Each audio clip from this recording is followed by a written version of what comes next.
Hi, and welcome to the Green With Tiffany podcast. I'm your host, Tiffany Page, and in this show, we'll explore topics of sustainable living, all aspects of health and wellness, of people and planet, and how we're all interconnected. Join us on this journey to live better and more sustainably by improving our health, our families, and the world with the choices that we make.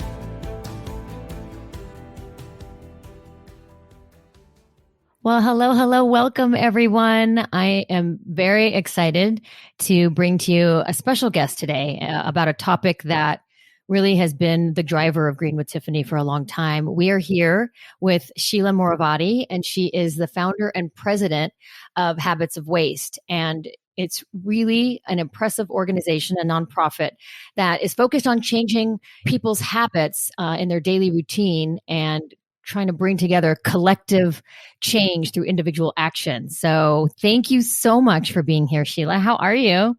Hi, Tiffany. I'm doing great. Thank you for having me. So excited to have this chat. Me too. So Sheila and I have chatted before. We had a great Clubhouse talk over the summer, and Clubhouse is great, but then poof, it goes away and all that valuable information is gone. So I'm glad that this can live on. And I have just been so impressed with the work you do. And I'm so curious to know why you're able to really make a shift with things. I know you have a lot of campaigns happening, and I want to go over all of those. And I'm just wondering if it's because you kind of focus on not being so perfect at it, right? You just kind of like start somewhere. It's not about being zero waste, because that's really hard to get to, especially when you're just starting, but to just kind of get on board and start being aware of our plastic consumption in the single-use arena and what we can do. So I guess the first question is, how did you get started and how this became a passion for you? It's a funny story. I started because of crayons in restaurants. I really think it was the most unusual start because I have a background in sociology, not even environmentalism. It's really about human behavior of the masses. And I find it so fascinating to understand how we believe what we believe as a society. Where did those norms come from? Where did those belief systems and those constructs come from? And one day I go with my daughter to CPK because she was such a picky eater and I was a new mom. And so we go to CPK and she eats there. And I'm like, okay, whatever it takes, we're going. And I see 4 crayons come to our table, and I look around and I see a lot of other tables have these, and they're just at the end of the meal getting slipped into the rubbish bin where they're clearing the table. And I thought, wow, that's so bizarre. There's so many kids out there who need those crayons. We just used it for barely a minute. Some of them never made it out of the box. And here we are teaching my toddler that we just use crayons for 10 minutes and then we throw them in the garbage. And so I started to collect mine, and I started to just notice how many crayons I'm getting within a few months. And that also goes to show you how often I was taking my child out to eat at this restaurant because I had so many worries that she wasn't eating enough. But I knew that this is just wrong. It was simply put wrong. Like, there's kids out there who would yearn for a crayon like that. And here we have restaurants in America throwing away millions upon millions, actually 150 million crayons per year. So that was the beginning of it for me, because I thought I can't sit back and not do anything about this. So I started my first organization called the Crayon Collection. And my solution was to collect the crayons in restaurants or have the restaurants collect them. And then I would pair that restaurant with a local school that was considered Title I or Head Start, where more than half the population were living under the poverty line. And they would pick up the crayons once a month. And we would create art education resources to use those crayons. The kids could use them for homework, just to draw with, whatever it was.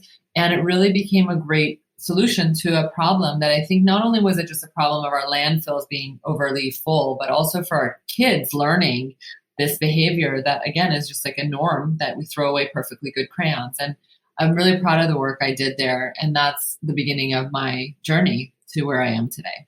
That's really amazing. And so many people probably don't even think twice about it, right? If you're not, you're just clearing the table, they're throwing it away, moving on. It sort of makes sense because that's just what we do. We clear the way. The habit of waste. The habit of waste. Exactly. There you go. And I think having that background has really helped change people's perception, and you're able to kind of tap into something there, because I've been working with different organizations over the years, and they're all great. And in fact, they're even greater when they all come together collectively. But somehow I feel like there's more shift happening. Well, now more than ever before, but I feel with these campaigns that you're really tapping into the psyche of people and really moving the needle.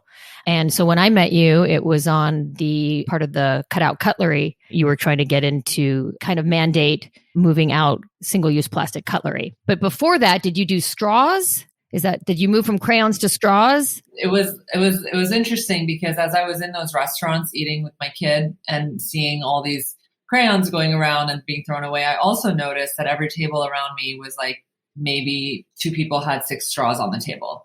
And I kept thinking, this is bizarre because, again, no one asked for those. There's a tray of water coming around with plastic straws in them. Then there's the sodas that the people actually ordered with straws in them. Then there's a coffee coming with the stirs. And I thought, I wonder if all these people actually need all those straws. And I wonder what we could do differently. And that was when I went to the city of Malibu and I asked the city of Malibu to help me by creating a night where we could just use the community room as a shared space to watch a film called Straws and learn about the issues of single-use plastic. The reason we had to do that was because this was back in 2017 where there was no discussion about single-use plastic straws like there is today. It was definitely a conversation among environmental groups and everything, and everybody was trying to reduce them, but there wasn't like a general understanding of why is it a problem. People still thought they could recycle straws, I think, back then. So we did that. And then after we showed the film and had a conversation with everybody and had a panel, we even had the director of the film come in and producers and everybody talking. Then we ended up going in and I asked for a ban on single-use plastic straws and cutlery in the city of Malibu because I knew that Malibu is an iconic beach city who actually really cares. And if they were to do something about this problem, then many people may be inspired to follow. So I'm really proud to say I was right. I think that was like the beginning of the crazy turn of events that we saw, where every city that you could think of right after Malibu was able to just adopt some of the ordinance that Malibu publicly presented about how they wrote the ordinance and was able to just understand how quickly you can do that. And I really am so proud of that. But that was when people said to me, are you doing crayons or plastic? Are you doing crayons or straws?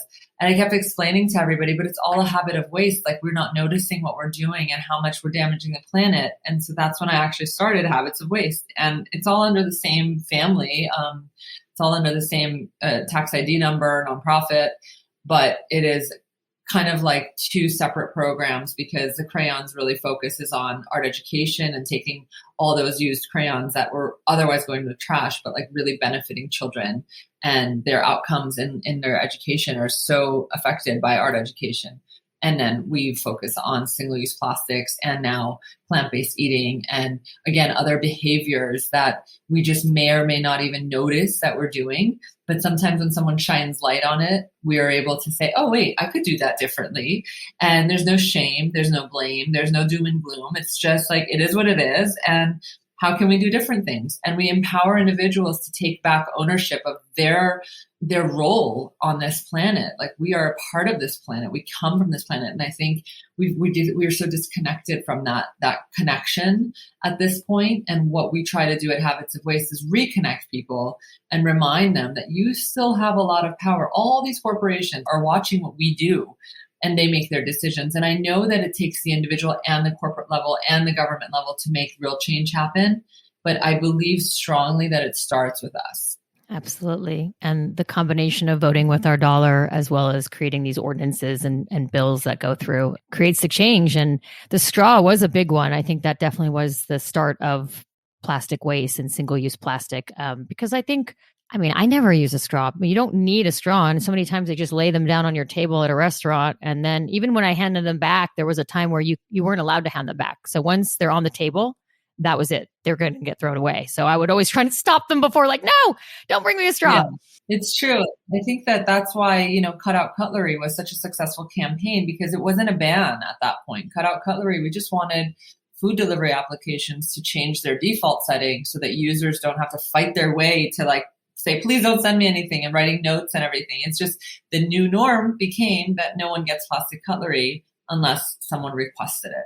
And so when we got Uber Eats to commit to that and then Postmates, it was a big win. And then it took a lot more energy from a lot of coalition members, like Plastic Pollution Coalition members, to help us and get from there to getting Grubhub, DoorDash, and AB 1276 passed in the state of California so that all plastic cutlery is upon request. And that, once again, is that we shouldn't have to fight so hard to stop the barrage of plastic coming our way into our lives. It should be easier. It should be. I think, we just kind of, again, it's that what we're set out to do in our psyche. It's just what we're used to, and it's just easier, and it's what we know. And so when I was ordering food, I was so excited the first time I saw on the app that it actually had a little slide bar if you wanted utensils or not, because I would always put it in the notes. And especially during COVID, when you're home, you definitely didn't need utensils. You could, and yet you were still getting them. And then I know people that still use them just because, they're there and they don't have to do any wash. And I thought, oh my goodness, I mean, why would you not just use regular silverware? But so that was a really big one. So you've got the 4 main applications doing that. And I think having the assembly bill that went through then probably helps really keep it going. Obviously, it's by law now, but it's not a pick and choose per restaurant who's doing it, who's not doing it. Everybody's doing it. And hopefully that moves. That's why, to me, it's so valuable, because that's where we create new social norms. That's how we start to see, oh yeah, remember when we used to do it that way? Well, now it's going to be done this way. And any new food delivery application that's born tomorrow will have to abide by these new rules. And it can be amazing because in California, if you have it in one way, the application doesn't want to have a different default in the next state. So it really does affect the world. And when Uber did it with us for cutout cutlery first, they went straight to global within 6 weeks. So it's cool. It's amazing. Really cool. Amazing. Well, congratulations with that and all the other organizations that kind of worked together with that. I saw you on the phone waiting to hear the vote. You posted it. It was like so exciting. We should have been in Sacramento, but we couldn't because of COVID. But right. I would have loved to be at Sacramento for that one. But we did it on the phone. And, yeah. Well, it's nice to see your hard work come to fruition too. It's very exciting. When I started with Green with Tiffany and plastic pollution was such a big deal for me, hearing about the Great Pacific Garbage Patch and wanting to see what that looked like in person and not being able to find any photos. I had met people along the way like the Five Gyres and the Plastic Pollution Coalition. And most things in the green world, oddly or sadly, don't really change over the years too much, but the single-use plastic movement really has. It's taken a while, but it's finally shifted. And to see that is very exciting. And you have these other campaigns now. So you've got the Ship Naked. Oh my gosh, I love that video. So this video shows, hot guy coming to the door, not really wearing much at all, if anything. And he sort of hands Sheila his box, like a delivery package, like an Amazon box or whatnot. And it's to kind of raise awareness on the extra packaging and to ship naked. And we all order from Amazon. I know we try not to, but, it is very convenient and has been, especially again through the pandemic. And so in those boxes are like all this extra wrapping and plastic. And, I see the barcodes on those plastic, wrap your whatever your goods are is wrapped in plastic with a barcode. And I know that makes it easy for them to scan things and get them in the box. But there's got to be a better way, because I just read that like 800 tons of additional plastic was created, because of COVID. And then what's the Amazon number? Like 20 million pounds of Amazon's plastic waste is out there. So you did that fun video that kind of went viral. How did that come about? Was that fun? Yeah, I got a little handheld vacuum cleaner at my house one day, and it came in no box except for the manufacturer's box. So the shipping label was on the box that the little handheld vacuum came in. And I thought, wow, this box is naked. Like the item didn't come in another cardboard box. And, the manufacturer's box was so strong that there's like no way that it was going to get damaged. So that redundancy of another box and more plastic packaging within this box would be silly. And I thought it was so smart that this box came naked, quote unquote. And I realized that there's a lot of items out there that can probably come with less packaging, if not no packaging, if the manufacturer's box comes like that.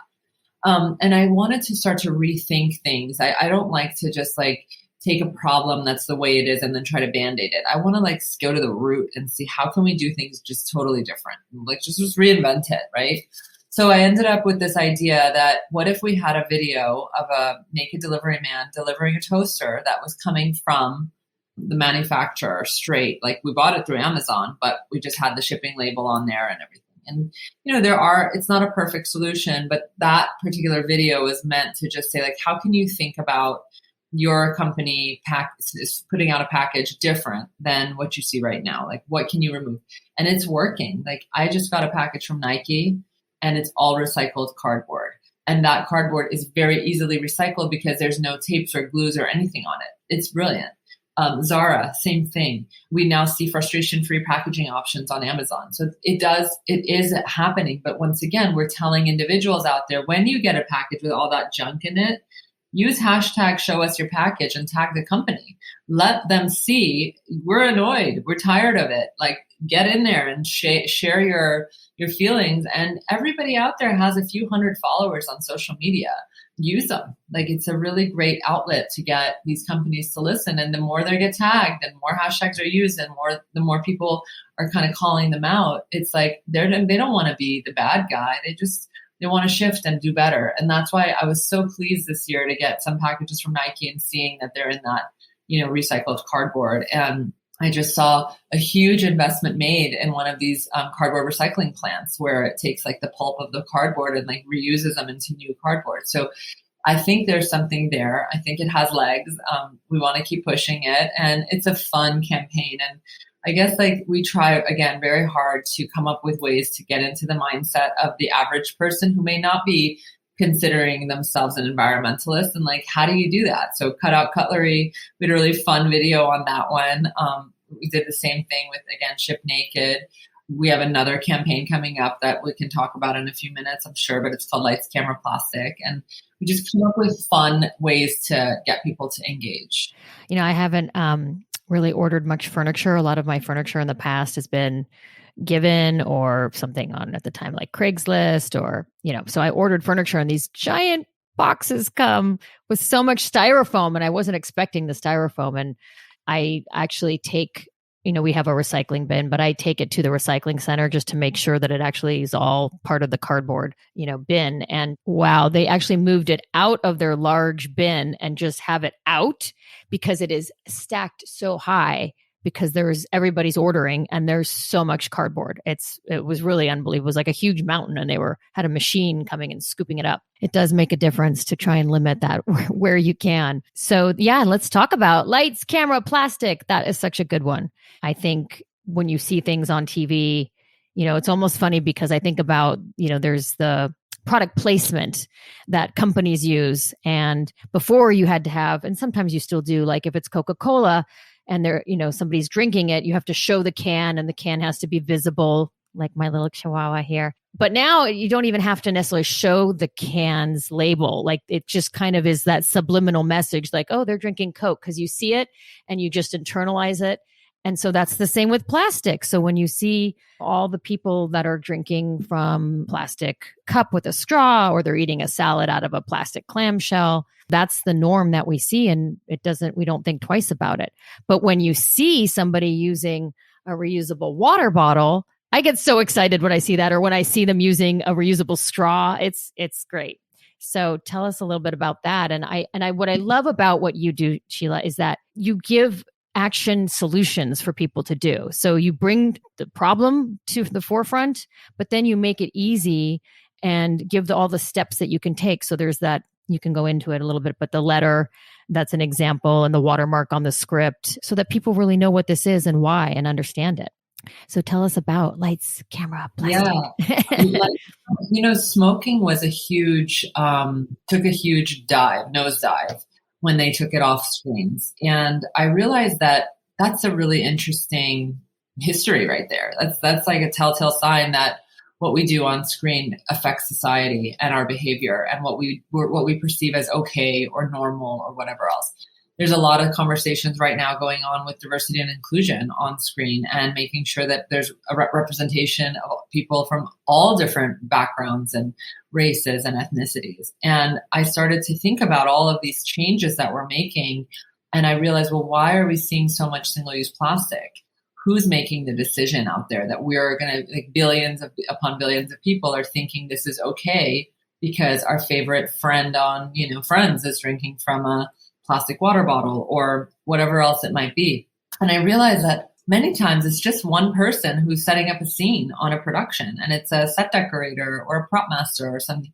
He may have no idea that even there's a problem with plastic, perhaps.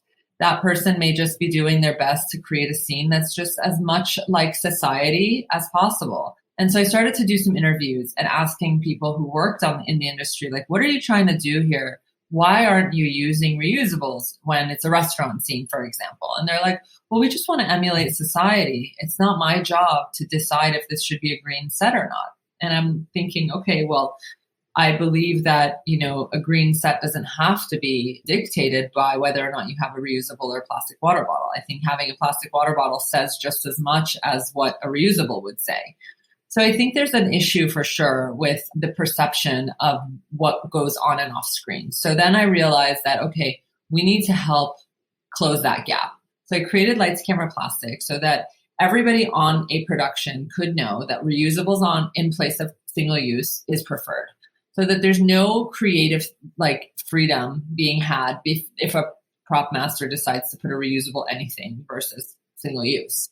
And that was the key thing here. That was what I loved so much about the campaign, because it just started to figure out the problem. So if you have a QR code on a poster all over the production, people can scan that QR code and understand, what are we even doing here? Why is this important?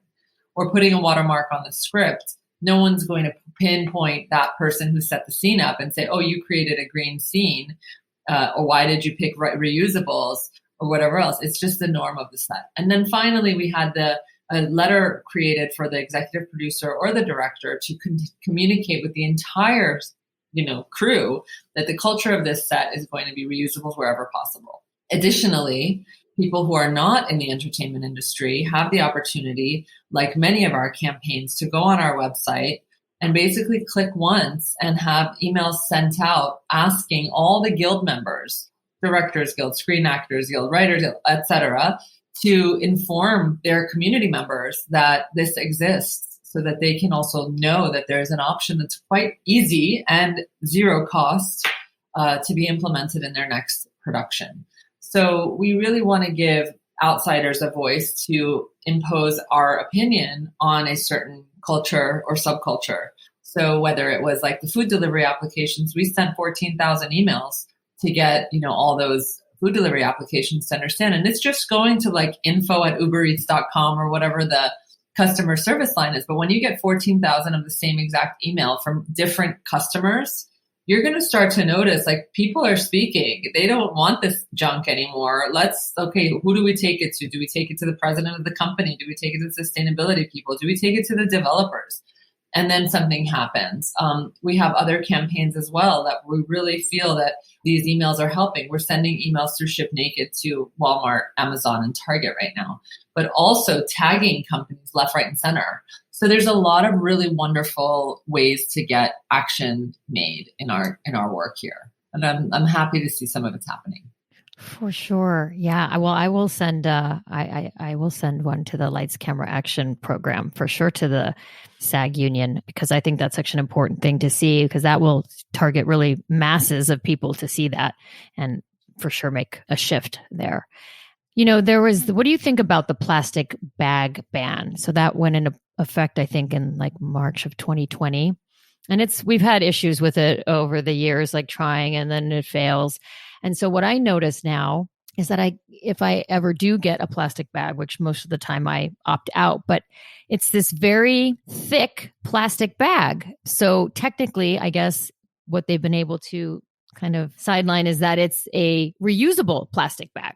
And I guess technically it is, but it's still plastic and it's a thick plastic. I don't know what we can do about that. It's kind of like we're playing ping pong with the environmentalists versus the plastics industry. So the environmental groups come in and they say, okay, let's ban plastic bags, single-use plastic bags. And then the plastic people come in and say, well, what's defined single-use? Well, this is the definition. So now we're going to make our plastic even thicker and all of that. So I definitely think, like, how can you even expect to see that happen.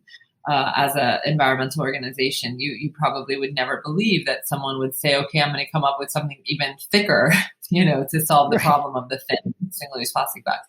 But it is like this game of ping pong, and who is going to outsmart the other faster, and then who's going to come up with the next solution. So I think it's a big deal that we're out there trying so hard to come up with solutions. The most important thing I would tell your listeners, though, is bring your reusable bags, because the most impactful thing we can do as individuals is create the behavior that we want to see by doing it ourselves.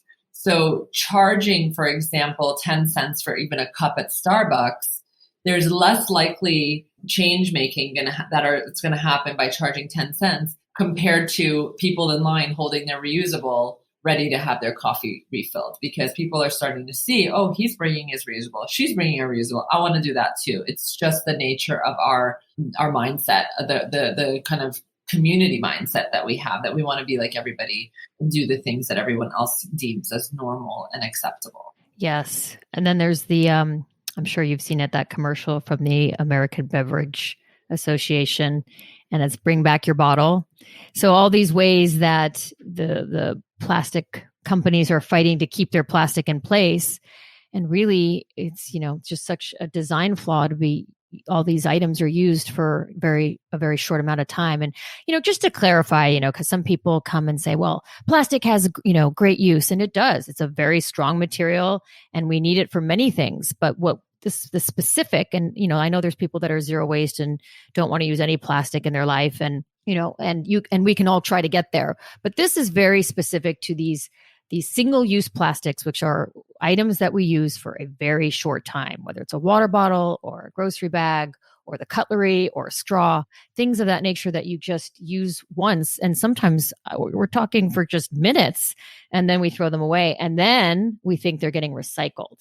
And that's the other misnomer that, well, I recycled it. And so that's a really kind of a tricky talk, because I don't want to discourage people from recycling. I just always think of it as like the last best effort, right? So try everything first before just thinking, oh, I'm going to recycle it. So the reduce, reuse, recycle.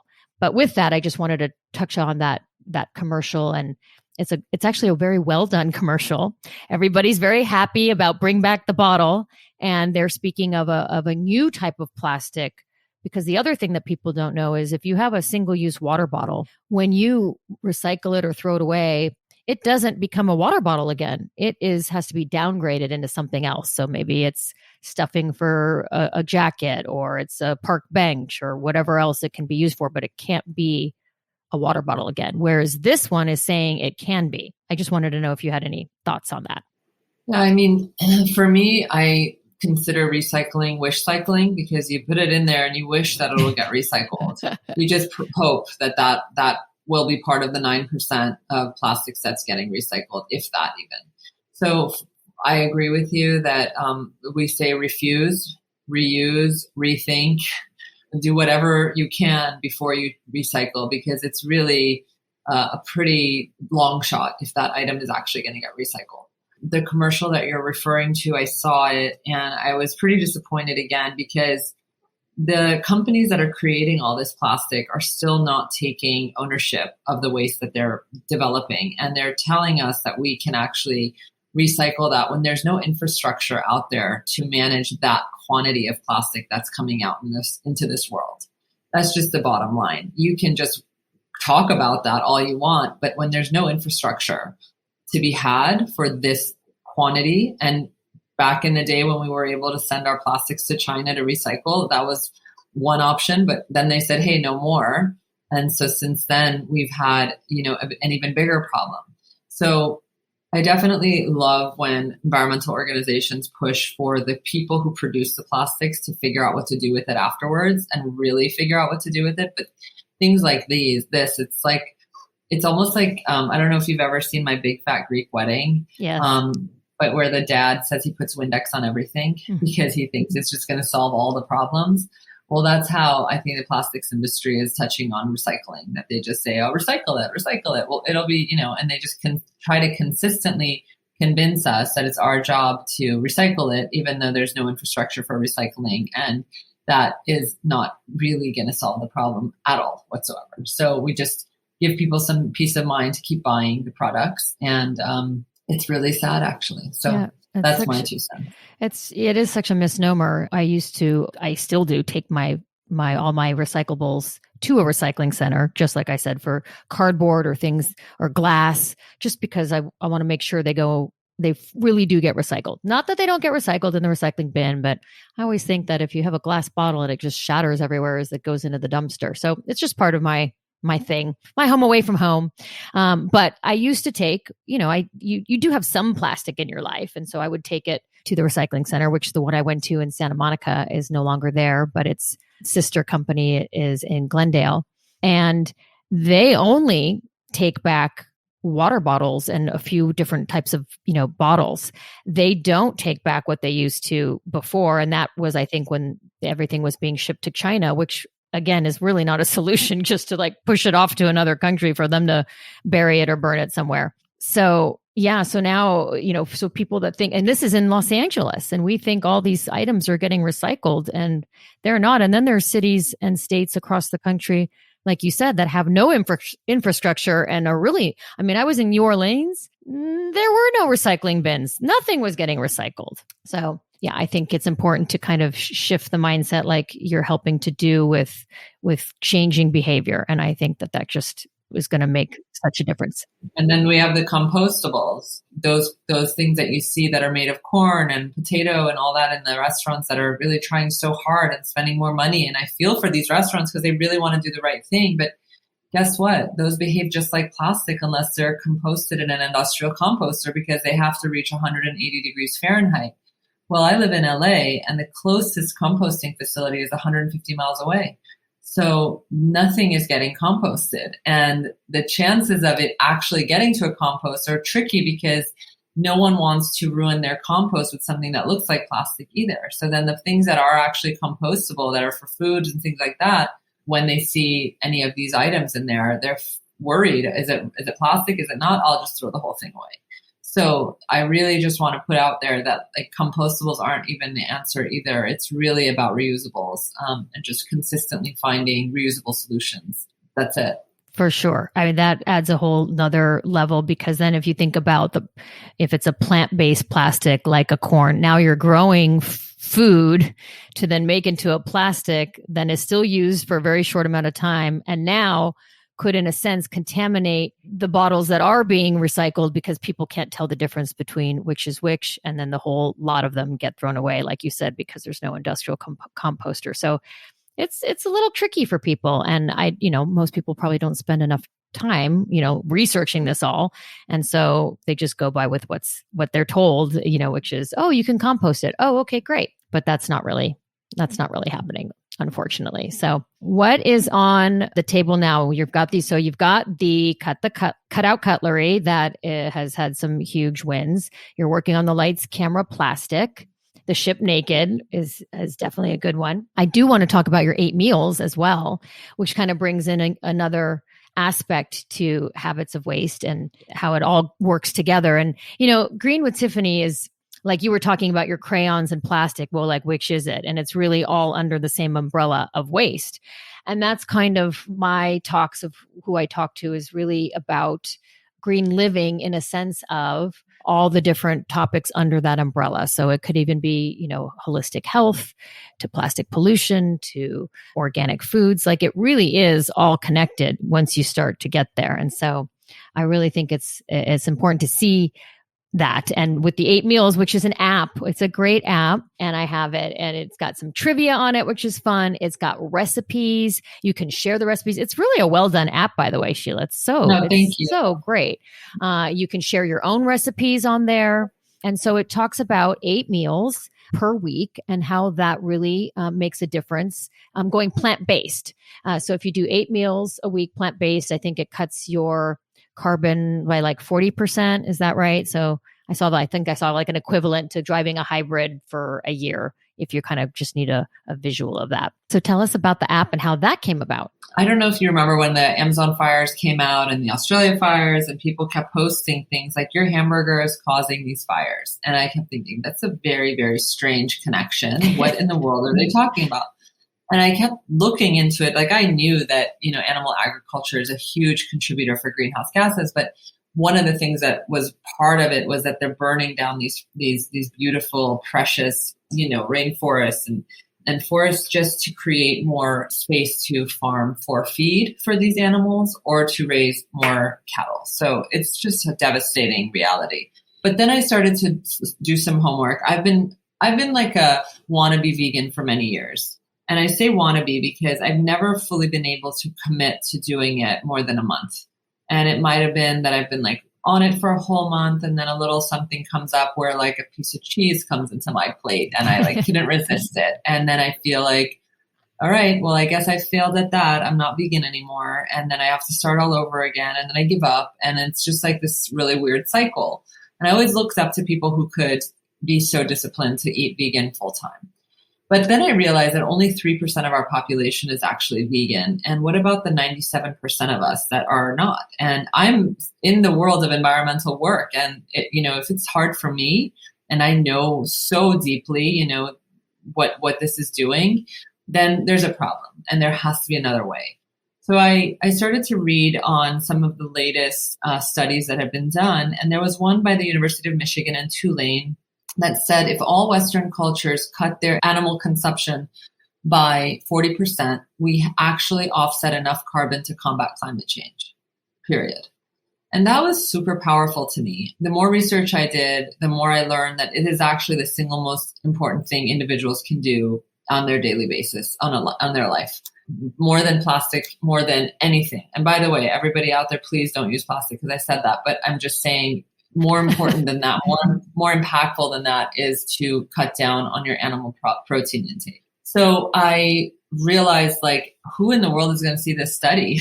How are we going to pull this into the light of like mainstream society? So 8 meals ended up being my project where I studied, okay, we eat 21 meals a week. What's 40% of that? It's 8 meals. And then I started to tell people about it. And then they said, well, where do I go next? What do I do next? And I thought, okay, well, I think there needs to be more steps here.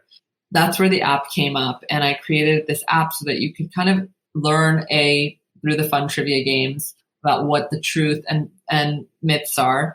Then you can plug in 8 plant-based meals a week into your calendar so that your phone reminds you of it. You can find really cool recipes, like ones that you would never know are not even, or you never feel like you're missing anything. So I'm talking like Jamie Oliver, Nigella Lawson, the biggest and best chefs in the world. And you can create meals that are 35 to 40% less expensive also. And your body will thank you for it. And the planet will thank you for it. So it's like this amazing door opener for so many people who are curious about plant-based, but think it's an all or nothing thing. And we're here to say it's not all or nothing. Can you do 8 plant-based meals a week?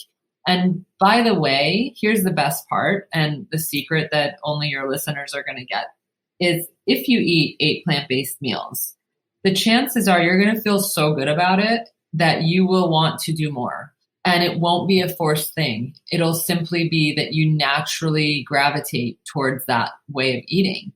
And it's the most rewarding part of my job when I get an email from this guy who's the son of a butcher who was taking all these medications and had all these inflammatory issues and had stomach aches that he couldn't even get out of bed from. And he started 8 meals, ended up creeping up to 12 meals, up to 15 meals, is fully vegan now, no longer takes medicine, lost about 70 pounds, and he protected the planet on top of it. So I just think that there is so many benefits from this idea and this campaign. And I really love hearing from people. People tag us on their photos of their pictures of their 8 meals. This is meal 4 of the week, meal 5 of the week. And they kind of like track it with us. It's really fun to see. And they get creative. That's amazing. And they feel so good. It just sells itself to them. They don't even need, anybody to like make them feel badly about it or you should. It's none of that. It's really about, wow, this is fun and delicious and easy. I think that is such a big deal. Again, it's, when those all or nothing, right? So if I can't be zero waste, then I'm not going to try and cut back on my plastic. Or, if I can't be fully vegan and, sometimes people that try to go vegan and then they're in that world a little bit, sometimes you get a little, unfortunately, shamed for not doing it all right, the right way. And had heard a word a while ago and I think it's great, a flexitarian, which is kind of what this is. And, when I wanted to go plant-based, and this was a while ago, there were a lot more options than when I was younger. When I'd think about it, it seemed so overwhelming when we didn't have any options. It would be in transition, and now there's so many. And when I finally did do it, I felt so much better. So once you start to feel better, then that kind of just lends itself to wanting to do it more. But I think the app is so great because people kind of don't know where to start. Sometimes people don't still even know really what that is, veganism or plant-based. And I had my brother, he would make this Easter dinner and I would always be there. And he made things that I never ate before not eating meat. He would make like lamb and duck. And I was like, oh God, I just can't eat lamb. But then I didn't want him to have to make a different meal for me. So there's that flexitarian came in, but then I couldn't do it anymore. And I finally said, I don't eat meat. I just don't want to eat this. And so the next day he made food for me, made me a pork shoulder. I'm like, okay, well, that's kind of me, So, but now he's actually cut back on meat. So, so we're in a different place now, but it's pretty great. I have the app open and I just wanted to, and you've got this little trivia. And so it's like a plant-based diet is difficult, expensive, unappetizing, none of the above. And, so you could kind of play along and then you get little, information about each of these questions, which is, it's fantastic. So everyone can try and participate. So that's an example of how things have really changed, and it's easier than ever to make that happen. So I love the 8 meals. I think it's a great, easy way to kind of get started and see how it goes, and not be so strict and so hard on yourself. If like you said, like a piece of cheese comes across your plate, it's okay. And doesn't mean you've failed. That's the thing. It's right. Like there's no failure here. It's really about just trying a different way. So maybe for the new year, New Year's resolutions, what could we do? We could do the 8 meals app. That would be great. And definitely you want to get involved, right? So whatever speaks to you, there's different campaigns on the Habits of Waste website, habitsofwaste.org. And it's all laid out very easily. You can actually just go to the campaigns area and there'll be a drop-down menu and pick the one. And you can have a voice there and you can make a difference with signatures or sending messages to the right people. And it's pretty easily laid out for you to do. So I'm very excited about that. And thank you, Sheila, for everything that you do. And I definitely want to help out in 2022 where I can. And so, I like to give, we've given a lot of tips of things that you can do to reduce your single-use plastic. I just wanted to see if you had any, maybe 3 tips additionally we could kind of touch upon again that we could share with everybody.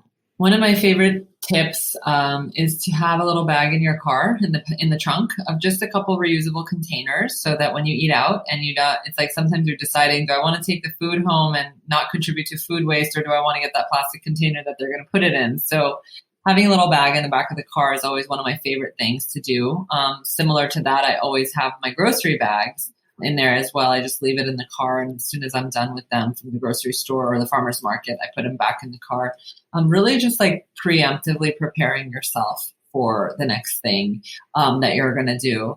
And really, I just think understanding that you really matter in the big picture, that your voice counts, and you can, just tell one friend after this conversation we've had here today about something that inspired you. That makes so much of a difference. Just that's always my assignment for everybody who's listening to a podcast that I'm on or something. Just tell one friend one thing that made a difference to you today. We really believe that that's the key thing, is like for people to not just feel like, oh, I'm just one person. I'm only one person.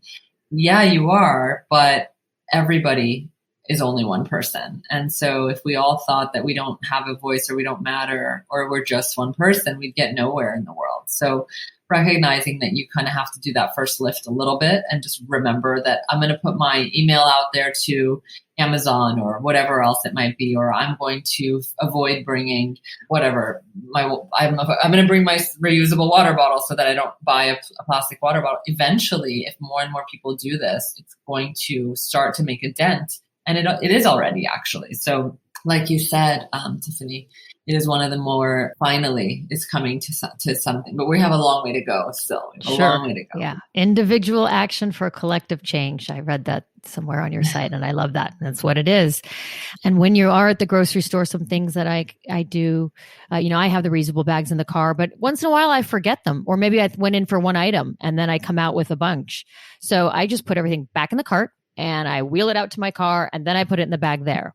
Or if you do take a bag, I mean, I never take plastic. I do, if you need to take a paper one here and there, I just reuse the paper ones, not that I want to keep doing that, but if you're, in a bind, I think that's an okay solution as well, for the time being. And then I haven't really gone out to eat too much. But when I do, I used to take, I like the pho soup.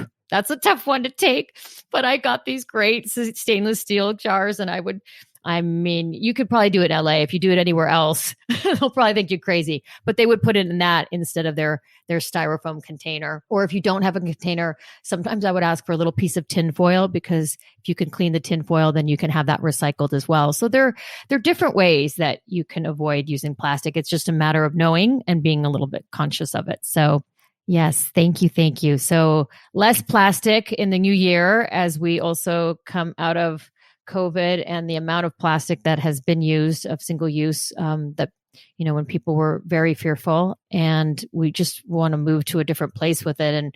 And the rains that we're having, that is the first flush. And then you see all the plastic that goes out into the ocean, which is such a big deal. So I thank you, Sheila Morovati of Habits of Waste, for being here and for making such a difference in this fight against the single-use plastic and what we can do to shift change and make a difference. Thank you for having me, Tiffany. This was a pleasure. You're very welcome. And this one gets to live on my platform, so that's great. So if you'd like to learn more, I said habitsofwaste.org, and you can subscribe to the Green With Tiffany podcast for more conversations. Thank you so much. Thank you so much for listening. I hope you enjoyed the show. Please rate, review, subscribe, and share on Apple Podcasts. It would mean the world to me. You can find me at greenwithtiffany.com and on Instagram. Till next time, choose to care.